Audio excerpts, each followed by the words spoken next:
Buonasera e benvenuti a questa edizione di TG Sicilia, ai titoli del nostro telegiornale. C'è anche l'educatrice che ha tentato di soccorrere il piccolo Vincenzo tra gli indagati per la morte del bambino caduto dentro un pozzo a Palazzolo Acreide, e verifiche anche sulla tempistica dei soccorsi e sulle responsabilità della sorveglianza dei bambini. Sono due gli indagati per la morte di un operaio avvenuta in un cantiere di Canicattì all'Agrigentino, l'ennesimo dramma che aggiorna le statistiche delle morti bianche. Ferisce a coltellate il fratello colpendolo più volte al collo. Degenera la lite tra due colombiani a Catania, finita davanti a un fast food del centro. Entra nel vivo l'estate del 2024 con temperature da bollino arancione. Nel fine settimana in Sicilia siamo andati ad ascoltare i buoni propositi dei bagnanti fra gli amanti della tinterella e quelli che preferiscono il relax e la forma fisica.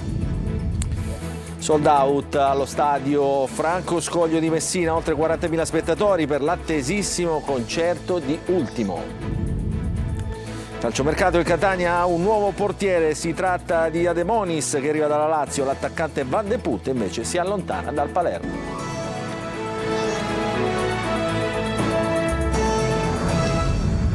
Ancora buonasera, apriamo il nostro telegiornale con la tragedia che è avvenuta a Palazzolo Acreide, il bambino morto caduto nel pozzo, indagata anche l'educatrice che era con lui. La donna ha invano tentato di salvarlo calandosi giù. Servizio di Angelo Gagliano.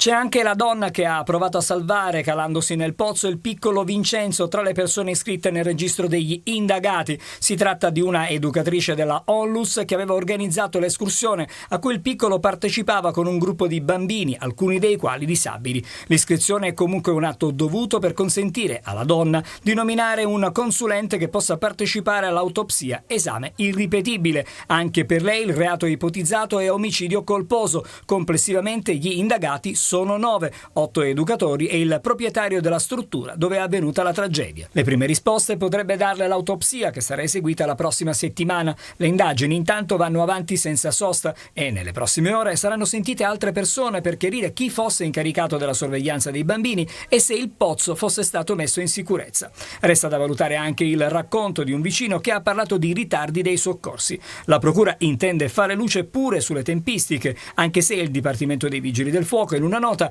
ha puntualizzato che il personale è arrivato sul luogo dopo 10 minuti dalla chiamata e non dopo ore. Intanto tutto il paese è stretto attorno alla famiglia del piccolo Vincenzo. Centinaia di persone hanno preso parte alla veglia di preghiera organizzata nella Basilica di San Paolo. La mamma del bambino affida ancora a Facebook il suo dolore e scrive: "Siamo morti con te dentro quel pozzo".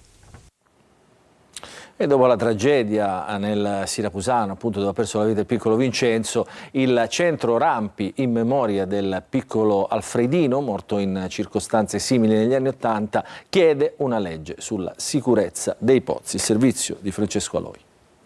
Nel nostro paese, proprio grazie al sacrificio di Alfredino, è cresciuta molto la cultura della prevenzione, dell'attenzione e della protezione civile. Vincenzo come Alfredino, Palazzolo Acreide come Vermicino, due brutte storie con lo stesso finale. 43 anni dopo la tragedia che tenne col fiato sospeso l'Italia intera, però c'è ancora tanto da fare. C'è ancora largamente diffusa un'incuria, una mancanza di attenzione. E sempre nel Siracusano, 43 anni fa, morirono due fratellini, Antonino e Salvatore, 9 e 7 anni, annegarono in un pozzo profondo 20 metri. Drammi da non dimenticare, per far sì che non si ripetano più. Come? Mettendo al primo posto la prevenzione. Realizzare una copertura dei pozzi, una legge chiara che realizzi questo, ma accanto a questa anche una prevenzione che è la formazione. Eh sì, formazione è un'altra parola chiave, perché è fondamentale anche insegnare ai bambini come comportarsi, mettendoli a conoscenza dei possibili rischi. Questo è quello che noi realizziamo quotidianamente, silenziosamente. A Palazzolo Vincenzo si stava divertendo, era ad un campo estivo, una giornata di gioco che gli ha strappato il futuro. I bambini possono e devono esplorare, conoscere un territorio nel quale arrivano per la prima volta ed essere ovviamente vigilati da adulti competenti e attenti. E sono due gli indagati per la morte del giovane operaio avvenuta a Canicattì, l'ennesimo incidente sul lavoro che alimenta tragiche statistiche. Il servizio di Davide Sardo. Almeno 2 persone sarebbero state iscritte nel registro degli indagati per la morte del 21enne Angelo Giardina, schiacciato da un carrello elevatore che stava manovrando in un cantiere a Canicattì. La procura di Agrigento ha aperto un'inchiesta per omicidio colposo.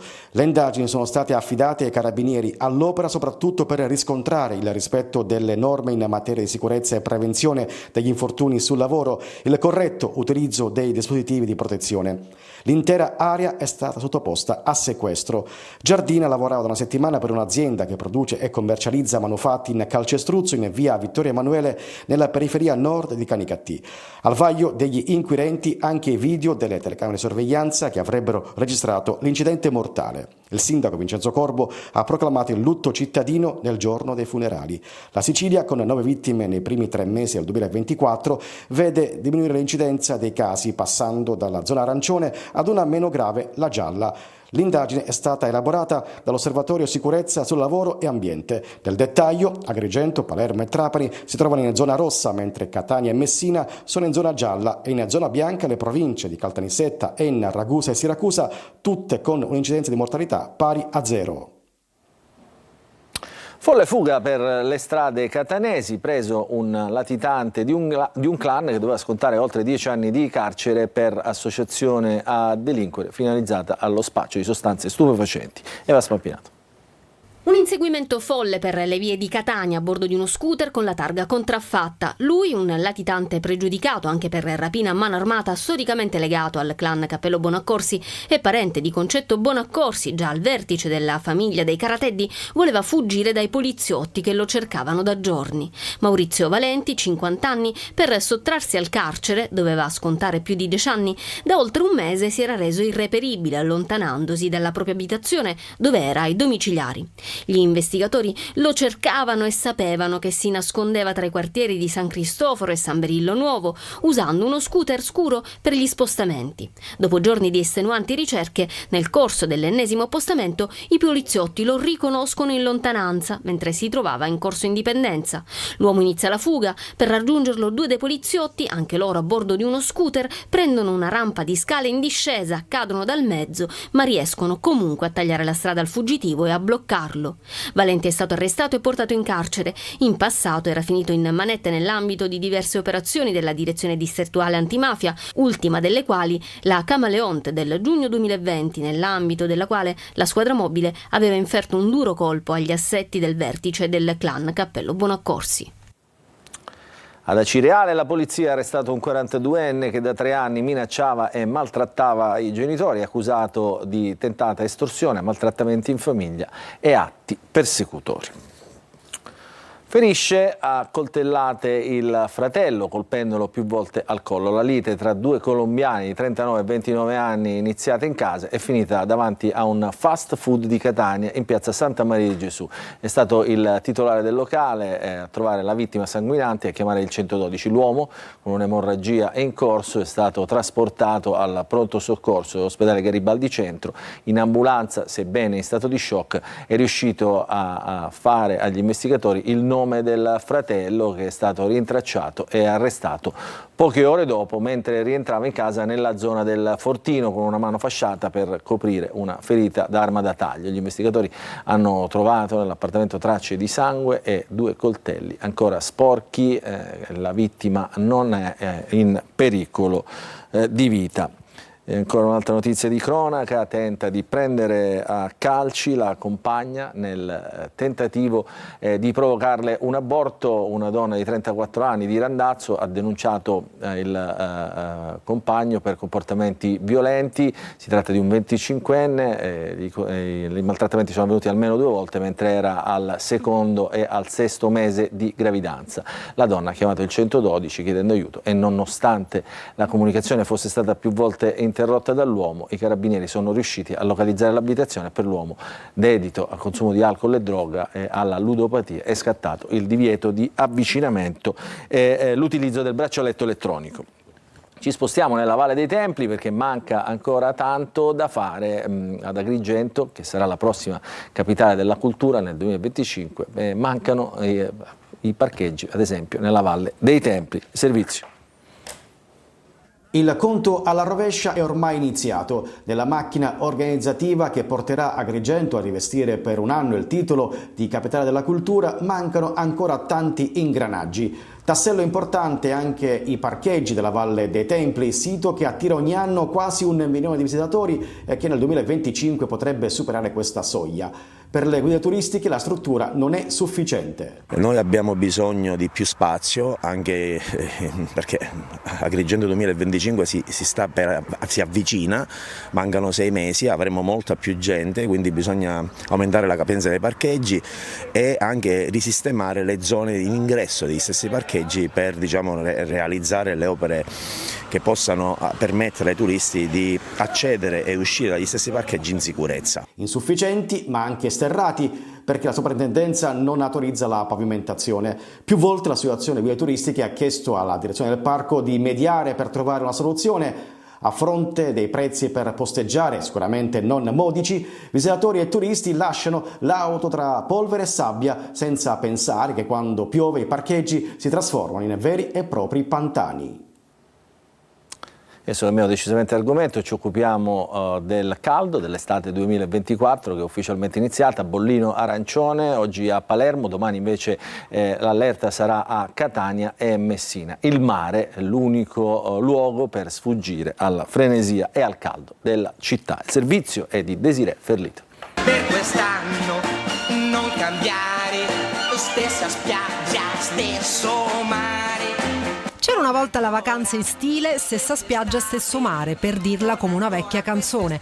Ma oggi i siciliani al mare cosa cercano? Un po' di tranquillità e di relax. Tranquillità, pace, serenità e cercare di togliere un po' di spazzatura che sia in testa. La prima volta per lui, quindi volevo che si facesse questa esperienza. Il suo primo anno è la prima volta che vede il mare. Pronti solarium, aperti gli stabilimenti balneari, le spiagge tornano ad affollarsi nel secondo weekend estivo. Al mare per rilassarsi, per far giocare i bimbi o per staccare qualche ora dalla frenesia della città. E poi ci sono gli irriducibili della Tintarella e chi ha lavorato tutto l'inverno per mostrare una splendida forma. Questa è la tipica bronzatura selvaggia, si chiama.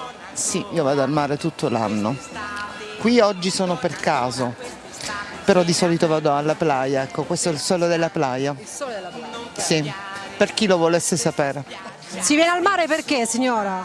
Perché io vengo tutto l'anno, perché adoro il mare e qua a Catania siamo sempre estate. San Giovanni Nicuti soprattutto forever. Sta ballando, non la vorrei interrompere. Affollatissima la spiaggia di San Giovanni Licuti, il popolo catanese ne approfitta per un bel bagno al mare rinfrescante. Com'è l'acqua? Come diciamo qui a Catania, come il torrone, bella fresca ma che ti rivitalizza e dona energie per affrontare la giornata. L'estate dunque è ufficialmente iniziata e naviga veloce, fine settimana all'insegna del caldo, fra le 16 città italiane contrassegnate oggi con bollino arancione c'è Palermo. Domani invece il bollino passa anche a Catania e Messina. Le abitudini dei catanesi al mare non cambiano, ma Stev dell'estate è un tuffo bomba che diventa autoctono. Tuffo alla catanese. 1, 2, 3... Rispettiamo le nostre spiagge preferite e che sia una buona estate per tutti. Cioè per quest'anno non cambiare? Stessa spiaggia, stesso mare, no? Perfetto. E con il caldo arrivano anche gli incendi, oggi ne sono stati contati 12 in Sicilia, in cui sono state impegnate le squadre dei vigili del fuoco, i forestali e i volontari della protezione civile regionale. 3 incendi sono divampati in provincia di Agrigento, 2 a Caltanissetta, altri 2 a Messina e 1 a Catania, Palermo, Ragusa, Siracusa e Trapani. E i vigili del fuoco sono intervenuti anche nella zona dei laghetti di Cavagrande tra Noto e Canicattini Bagni per il soccorso a una turista tedesca in difficoltà che è stata recuperata con l'aiuto dell'elisoccorso. State vedendo appunto le immagini del recupero della donna. La Sicilia e l'Inghilterra, parliamo di due isole lontane ma unite da un ramo dinastico i Normanni. Il racconto è di Antonio Caprari, che è giornalista e scrittore, che abbiamo incontrato a Taormina e che ci ha confessato di preferire le bellezze della Sicilia. Eva Spampinato.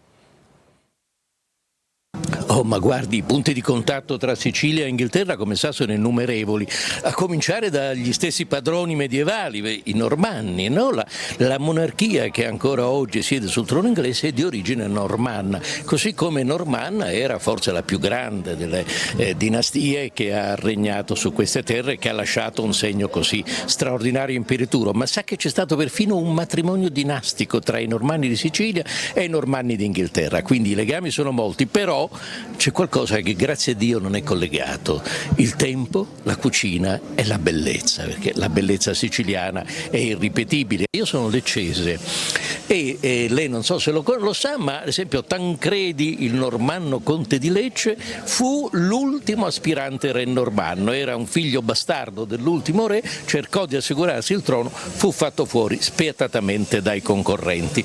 Quindi sento veramente la Sicilia orientale un po' come casa mia e ci torno sempre con una grandissima gioia.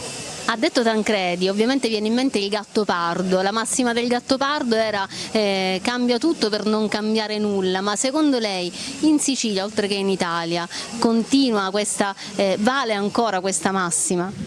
Guardi, no, onestamente penso che anche noi italiani siamo cambiati molto. Non posso dire che siamo proprio uno di quei paesi centometristi del cambiamento, ma siamo quelli sulla mezza distanza, diciamo, ecco, i 10 chilometri. Piano piano ci arriviamo. E adesso la musica, sold out allo stadio Franco Scoglio di Messina, oltre 40.000 spettatori per l'attesissimo concerto di Ultimo, il servizio di Francesco Triolo.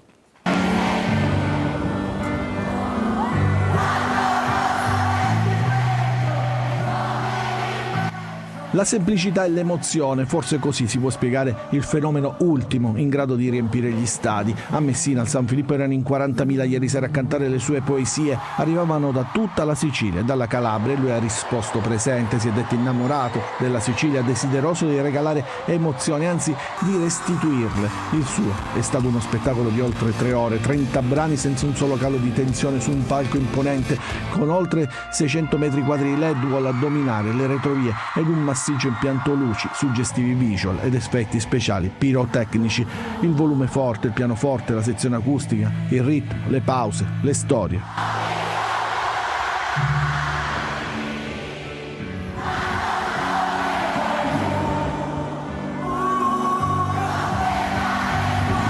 Una empatia che ha costruito con il pubblico, un legame nato sin dal 2018 che attraversa le generazioni, madri e figli, padri insieme a cantare, in un viaggio che ha come gioia quella di cantare davanti ad un pubblico che ormai considera la sua gente. Sento che qualcosa cambia, se vivi e non sorridi più, sento che perdo la calma.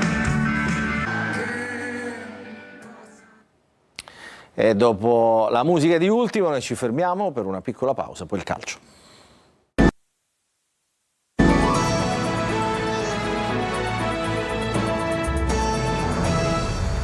Ancora ben trovati nella seconda parte del nostro telegiornale. Parliamo di calcio, parliamo del Catania che è ancora sulla cresta dell'onda. Il lituano Marius Adamonis è il nuovo portiere dei rossazzurri, mercato bloccato invece in casa Messina, ambizioni importanti per il Trapani. Sergio Colosi. Il Catania ha un nuovo portiere, è Marius Adamonis, lituano di 27 anni, che con un accordo pluriennale si lega al club rossazzurro a titolo definitivo, proveniente dalla Lazio. La scorsa stagione 36 presenze in C con il Perugia. Furlan è in partenza, mentre Beters potrebbe fare il vice, oppure giocare in prestito con la lucchese interessata alle sue prestazioni. Adamonis è il secondo colpo dopo l'arrivo di Gianluca Carpani, 20 reti nelle ultime 2 stagioni con la Recanatese. Il terzo potrebbe essere l'attaccante Filippo D'Andrea, punta del Cerignola da 16 gol e 5 assist. Solito immobilismo estivo del Messina targato Pietro Sciotto, eternamente indeciso se cedere o meno la società. L'ultima novità è la trattativa con un gruppo anglo-americano. L'unica certezza, la conferma del tecnico Modica. Il Trapani ha proposto un biennale all'attaccante italo-senegalese Mamadou Kanouté, ex Avellino e l'anno scorso a Taranto, con 13 gol e 3 assist in 37 gare.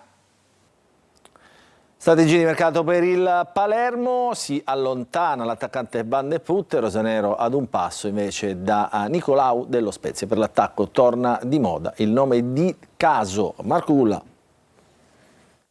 Dovrebbe essere il difensore Nicolau il primo acquisto per il nuovo Palermo. L'affare con lo Spezia sembra arrivato alle battute finali. La trattativa con il club bianconero nel frattempo in pole position sui rosanero Soleri e Aurelio, in uscita e in procinto di cambiare maglia, sarebbe in stato avanzato. Nicolau è pronto a risolvere i problemi della retroguardia rosanero dopo aver conquistato la Serie A con il tecnico Dionisi nell'annata trionfale di Empoli, e il Palermo sarebbe a un passo dal chiudere l'affare. Prossima settimana probabilmente la fumata bianca. Si riparte anche da due capisaldi come il portiere e l'attaccante. Desplanche e Brunori saranno i titolari inamovibili del nuovo Palermo. Morgan De Santis su Brunori non ha usato mezze misure, rispondendo alla domanda sul capitano con una sola frase: è senza dubbio al centro del progetto. Sarà dunque compito di Alessio Dionisi mettere Brunori nelle migliori condizioni per segnare tanti gol. Si è invece allontanato Van de Putte, ormai ad un passo dalla Salernitana. Per l'attacco torna di moda il nome di Caso, rosanero che dopo il ritiro a Livigno giocheranno il 3 agosto un amichevole a Manchester contro l'Oxford.